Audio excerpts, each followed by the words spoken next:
بسم اللہ الرحمن الرحیم۔ السلام علیکم بیٹا، آج کا ہمارا ٹاپک ہے ڈائٹ افیکٹس اور سرکولیٹری سسٹم۔ ہمارے سرکولیٹری سسٹم یعنی کہ ہمارے خون کے گردشی نظام پر خوراک کے اثرات۔ Our diet and lifestyle affect our circulatory system۔ ہماری خوراک اور ہمارے زندگی کا انداز ہمارے خون کے گردشی نظام پر اثر کرتا ہے اینڈ کاز اور مینی ڈیزیزز اور بہت ساری بیماریوں کی وجوہات بنتا ہے، سچ ایز جس طرح کہ heart attack, blood pressure, diabetes sugar کو کہتے ہیں، ایزما کہتے ہیں دمے کی بیماری، ایکسیکٹرا۔ یعنی کہ ہماری خوراک اور ہماری زندگی کا جس طرح رہن سہن ہے، اس کا انداز ہمارے خون کے گردشی نظام کے اوپر بھی اثر کرتا ہے اور بہت ساری بیماریوں کی وجہ بنتا ہے۔ تو فرسٹ بیماری یعنی کہ فرسٹ ہم پڑھیں گے ہارٹ اٹیک کے بارے، جس کو ہم سائنسی زبان میں مائوکارڈیل انفیکشن کہتے ہیں۔ The heart is made of muscle cells۔ ہمارا دل بھی ایک مسل سیل سے مل کر بنا ہوتا ہے۔ These cells just like other cells in the body۔ انہی سیلز کو بھی جس طرح ہماری باڈی میں دوسرے سیلز ہیں must receive oxygen and food through circulatory system۔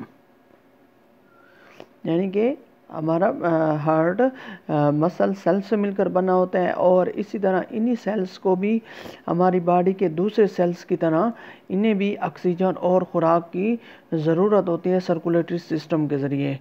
The blood vessels which supply oxygen and food to the heart are called coronary arteries۔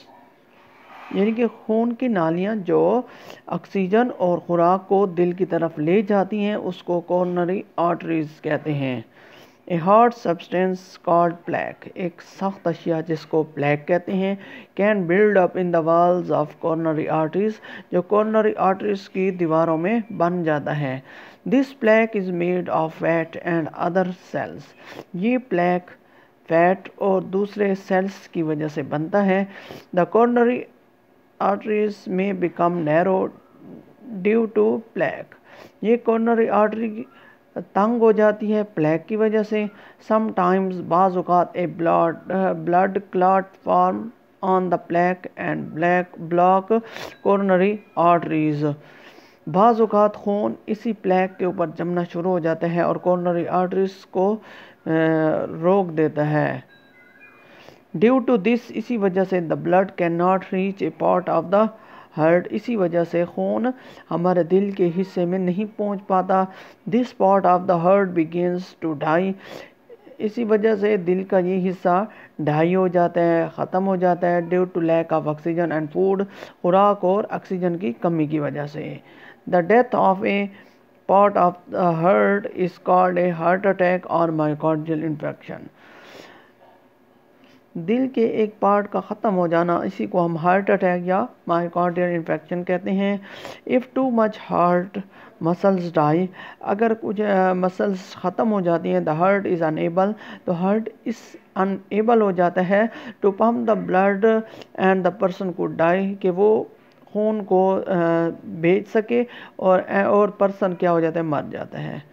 Heart attack symptoms میں انکلوڈ، ہارٹ اٹیکس یعنی کہ دل کے دورہ یا ہارٹ اٹیکس کی کچھ علامات وہ یہی ہیں: چیسٹ پین، سینے میں درد ہوگا، شارٹنیس آف بریتھ، سانس لینے میں کمی ہوگی، ہیوی سویٹنگ، زیادہ پسینہ آنا، etcetera, which is medical emergency.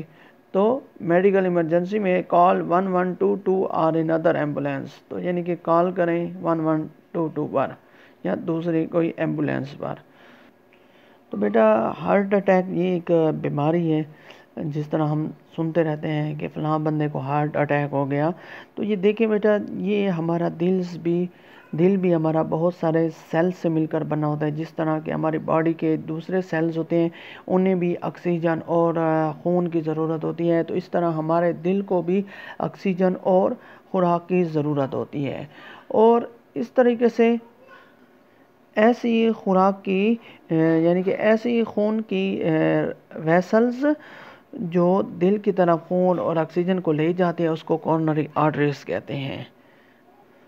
تو زیادہ جو فیٹس والی چیزیں بندہ کھاتا ہے تو اس فیٹس کی وجہ سے یا دوسرے سیلز کی وجہ سے وہ ایک سخت قسم کا پلیک اس کورونری آرٹریز کے اندر بلڈ اپ یعنی کہ اس کے اندر بن جاتا ہے، جس کی وجہ سے کورونری آرٹریز بیکم نیرو، تنگ ہو جاتی ہے، جس کی وجہ سے اور بعض اوقات ایسے بھی ہوتا ہے کہ خون اس پلیک کی وجہ سے اس کے اوپر جمنا شروع ہو جاتا ہے، جس کی وجہ سے کورونری آرٹریز میں جو راستہ ہوتا ہے آکسیجن اور خوراک جانے کا تو وہ راستہ بند ہو جاتا ہے، جس کی وجہ سے دل کے ایک حصے میں یا ایک سے زیادہ حصے میں خون وہ آکسیجن اور خوراک نہیں پہنچ رہی ہوتی، اسی وجہ سے وہ دل کا وہ حصہ ڈیمیج ہو جاتا ہے، جس وجہ سے ہم اس کو کہتے ہیں کہ یہ ہارٹ اٹیک ہے۔ تو بیٹا یہ تھا ہمارا آج کا ٹاپک۔ انشاءاللہ ہم next diseases high blood pressure, اس کو ہم لیکچر نمبر 4 میں ڈسکس کریں گے۔